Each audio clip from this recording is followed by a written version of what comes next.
Magandang umaga mga igan, kamusta natin sitwasyon sa Maynila kung saan may medical mission at relief operation po ang Iglesia ni Cristo. May live report si Haji Rieta. Haji.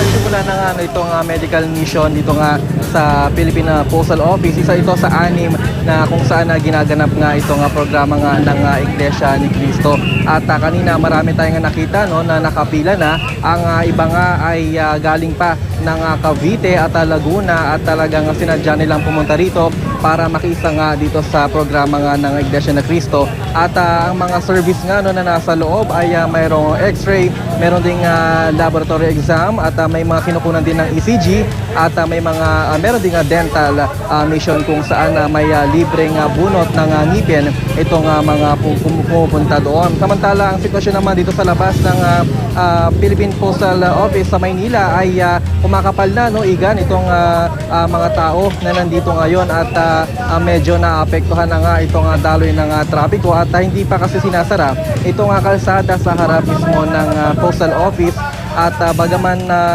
bukas pa rin ito, igan ay may mga security at mga traffic enforcers naman itong Iglesia ni Cristo at sila yung nagmamando ng daloy ng trapiko. Sa ngayon, igan ay patuloy itong isinasagawang medical mission at magna rin itong relief operation nga ng Iglesia ni Cristo at posibleng matapos ito hanggang mamayang 1:00 ng hapon. At yan muna pinaka-latest mula dito, balik sa igan.